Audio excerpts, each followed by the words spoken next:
আমাদের দেশে কিছু বক্তা আছে স্টেজে বসে মহিলাদেরকে নিয়ে আজে বাজে কথা বলে, এটা উচিত না। এতে সমস্ত আলেমরা কলঙ্কিত হয়, ঠিক কিনা? কিছু বক্তা আছে মহিলাদের গোপন বিষয় কথা বলে, এগুলো তো ওয়াজের টপিকস না ভাই। আপনি কোরআন সুন্নাহর আলোকে যতটুকু নসিহত করা দরকার তা করুন। মহিলাদের সম্মান, মহিলাদের মর্যাদা খাটো করা, তাদেরকে তুচ্ছ করা, এটা ভালো মানুষের কাজ না।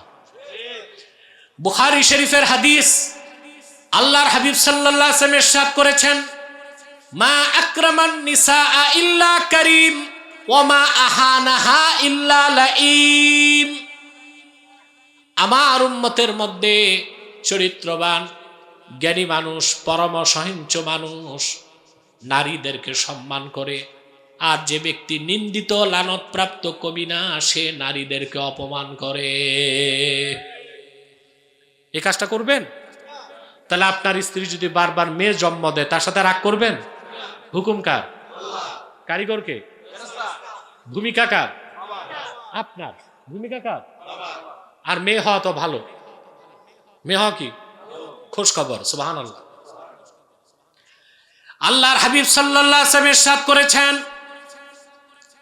আমার যে উম্মত তিনটা কন্যা সন্তান পাবে, সে যদি খুশি মনে তিনটি কন্যা সন্তানের লালন পালন করে বিয়ের ব্যবস্থা করে দেয়, আল্লাহ রাব্বুল আলামিন আমার সে উম্মতকে বিনা আযাবে জান্নাত দিয়ে দিবে।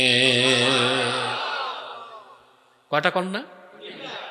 30টা ছেলে হলেও এই খোঁজ খবর নাই। 3টা কন্যা খুশি মনে যদি গ্রহণ করেন, আনন্দ চিত্তে লালন পালন করে সৎ পাত্রে বিয়ে দিয়ে দেন, আপনার জন্য যদি মুসলমান হন জান্নাত ওয়াজিব হয়ে যাবে বলে। মানুষটা থাকে 1 ফোঁটা বীর্য, মৃত না জীবিত? ফেরেশতা পেটের ভিতর থেকে আল্লাহকে অনুমতি চায়, আল্লাহ এটা কি বীর্য থাকবে না পরিবর্তন হবে? আল্লাহ বলেন এটা পরিবর্তন হবে। 40 দিন পরে এটা রক্তপিণ্ড হয়ে যায়। ফেরেশতা অনুমতি নেয়, আল্লাহ রক্তপিণ্ড থাকবে না গোশত হবে?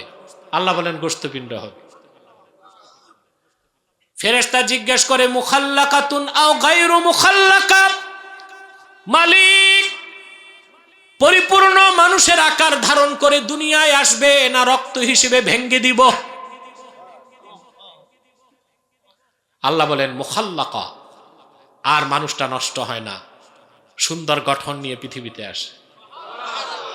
আল্লাহ যদি বলেন গায়রু মুখাল্লাকা, রক্ত ভেঙ্গে যায়, সন্তান ভেনিশ হয়ে যায়, গর্ভপাত হয়ে যায়, যেটাকে মেডিকেল সায়েন্সে বলা হয় ইনকমপ্লিট অ্যাবর্শন, অকাল গর্ভপাত হয় না?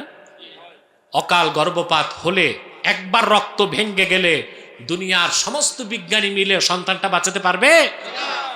সব হুকুম কার? ফালাম্মা আরাদাল্লাহু আন ইয়াকযিয়া খালকাহ, আল্লাহ যখন ইচ্ছে করেন মানুষটাকে পরিপূর্ণ আকৃতি দিয়ে দুনিয়ায় পাঠাবেন, ফেরেশতা তখন জিজ্ঞেস করে, আয় রাব আযাকারুন আম উনসা, আল্লাহ এটা ছেলে হবে না মেয়ে হবে? সুবহানাল্লাহ। জেন্ডার সিলেকশন, লিঙ্গ নির্ধারণ হয় কার হুকুমে?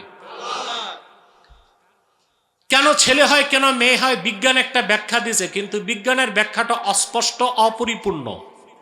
ইসলামের ব্যাখ্যাটা স্পষ্ট, পরিপূর্ণ।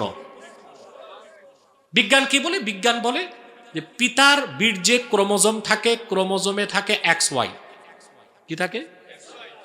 মায়ের বীর্যে যে ক্রোমোজোম থাকে সেই ক্রোমোজোমে থাকে XX। পিতার XY থেকে যখন Y আসে, মায়ের XX থেকে X যায়, তখন পেটে ছেলে হয়।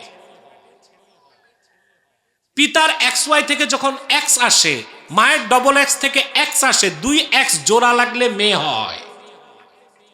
বিজ্ঞান এতটুক বলছে, এর বেশি পারে নাই।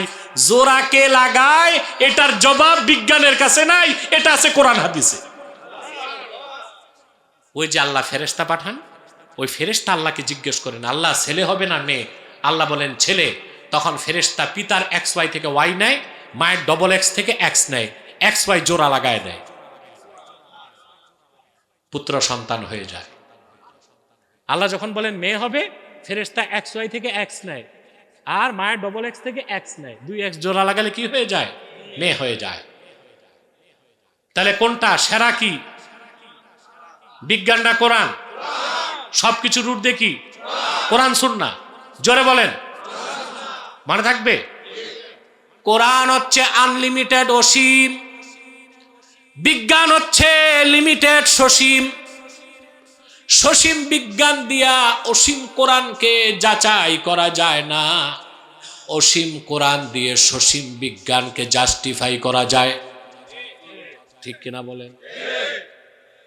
এখন কোনটা বিজ্ঞান কোনটা বিজ্ঞানের নামে গাঁজাখুরি, এটা বুঝবে তো সে যার কোরআনের নলেজ আছে। এজন্য আমরা বলি শিক্ষা ব্যবস্থাটাকে ইসলামাইজেশন করতে হবে, ইসলামী শিক্ষার ফ্রেমে পুরা শিক্ষা ব্যবস্থাকে আনতে হবে। আল্লাহ কবুল করুক। তাহলে ভাইরা, ছেলে হয় মেয়ে হয়, হুকুম কার?